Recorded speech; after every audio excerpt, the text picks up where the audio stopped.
that our life should have goodness and the hereafter should have goodness and should be good. And beyond this we cannot define any meaning. This is the meaning, they said. Rather, the meaning of this word becomes this, or is this. So they didn't give a definitive meaning. So Allah Ta'ala has given us a sketch of our whole life in this world and thereafter. Do you understand, brothers? What is the objective? What is our objective? That our dunya should be good and our hereafter also should be good.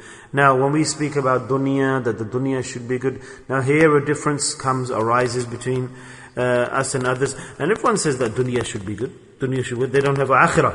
But what's the difference between goodness in this world for us and those who don't have iman? The basis of their saying that the dunya should be good is money, wealth, woman, enjoyment, do whatever you want, etc. Freedom of will, etc. Now, for the person who has iman, does he have the same definition for falah?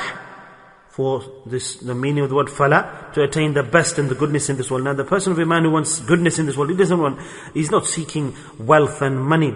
Why? Because these things are not in our control.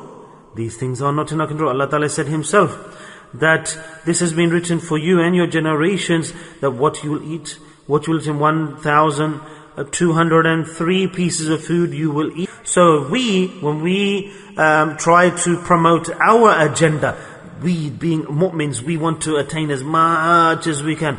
But here, everything here, the point here is that even, for example, every piece and grain, Allah Ta'ala has decided. Somebody has a BMW in his destiny, somebody has a Skoda, somebody has a motorcycle, somebody has a cycle, somebody has one wife, somebody has two wives, somebody has no wife, another person has a wife who always pesters him and hits him, etc. So where's this system come from?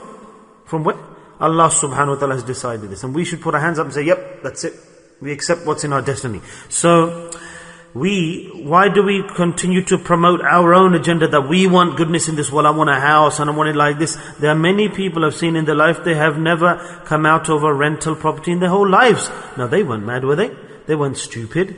They weren't silly. They came together. Two people came together to this country when they migrated. And one has now got warehouses and many shops and stores, and the other person continued to work in a factory and retired in the same way. So what's this? This doesn't mean that the first person, the former, was clever and intellectual. He'll say, I'm clever and I made money and I did this and that. People say this, don't they? The reality is that the other person also was a man of understanding. He wasn't stupid and silly. They both came together in the plane. They both worked together in the same factory. He was a bus driver and he was a bus driver. But what did he become, the first person? What did the other person become? He stayed the same. So Allah Ta'ala wanted him to be the same, to stay on the same level, not to go beyond that. So our concept, why do we have a concept? Inshallah, I will speak further on this point. Very good points today, and let's pay attention to these. To have good. So Muslims, tell me, what is good for me? What is good for you? What is best for me? What is best for you? What is the good life? Look, our goodness is that we have yaqeen and belief in the hereafter. We have more yaqeen in the hereafter than here. That the person who stated these words, we have so much yaqeen on what he says, that if he says to us that in the night that is day, then we will consider it day. This is the love and the belief we have in that person, with that great person. And he explained to us about akhirah, about hereafter. So our objective, the standard of the Quran and the Hadith, is that the objective of your life and goodness in this world, the meaning of goodness in this world, is that my life should pass in this world in such a way that every second I am implementing Allah Ta'ala's orders and I collect deeds for the hereafter. And I collect deeds for the hereafter. The life of a mu'min, when it passes like this, then his life is the best life in this world. It's unlawful. So what will happen now? Allah Subhanahu Wa Ta'ala has mentioned first falah. Success is a very important point. We need to listen to this. Pay attention to what I'm saying. Allah Ta'ala has ordered first falah. Falah. That attain falah. And this is falah. And you need to obtain this. And this is your life. It will be the best. And may Allahu Akbar, Allah Ta'ala, His rahmah, His mercy, Allah Ta'ala has explained how we can attain falah. Allah Ta'ala has straight away explained how to attain falah. So what we need to think today mentally here, we need to scan, as I am speaking and mentioning, we need to ask ourselves the question, that am I on the platform of falah? And then the solution that Allah Ta'ala has described in the Quran, we need to start to live our life like this to attain the falah. We'll do this, won't we? MashaAllah. Have we listened carefully to what I'm saying? You've understood what I've said until now? That's good. Now let's ask Allah. Allah, that you've ordered us that you have given us the meaning of falah. So now, let's discuss how we will attain falah. Our life, every second and phase and turn will pass in your obedience. Allah says, قَدْ أَفْلَحَ مَن تَزَكَّى. Subhanallah, the Father sitting. Is this not the verse of the Quran? Allah has given us a beautiful verse. The whole life is summarized in this, that to attain falah, what is the method? Man tazakka, purify your nafs. Allah says, purify your nafs. Say Subhanallah, Subhanallah. Nafs ammara bisu. Allahu Akbar has mentioned this in the Quran.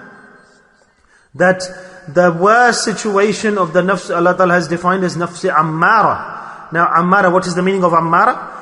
That the thing that orders us to do this and that. Ammara, amr. So nafs, what does it do? That the nafs, which is the lowest level, that when a person is living his life according to and reacting to nafs ammara, so Allah Ta'ala mentions now the description, that the person who is immersed, drowned in the life of nafs ammara, those people where nafs ammara has overwhelmed them, then they don't obey Allah Ta'ala's order. Whose order do they obey? Their nafs, their desire. End of story. End of story. And we will realize very easily that, am I living my life according to nafs ammara or not? Very easily we realize that person who obeys the orders of his nafs, the hukum of his nafs, then understand that person is living the life of nafs ammara. And this is the worst condition for a human being. And if a human being dies in this condition, then he'll go direct into hellfire. Direct.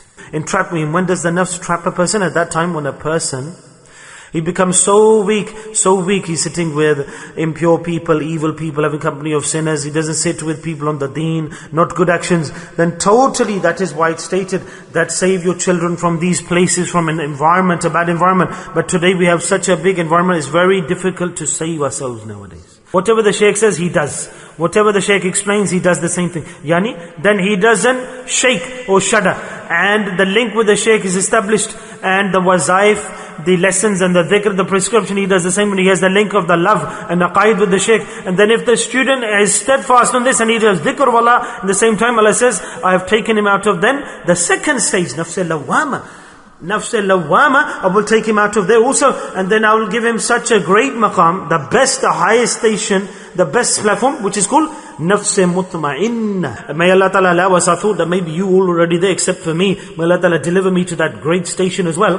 Great platform. What is that maqam? Nafs al-mutma'inna. That then that person, at that time, not a second of his life, not a second of that person's life will pass in opposition to Allah's desire. Every second will be according to Allah's ahkams, Allah's orders, Allah's pleasures. No one action of that mu'min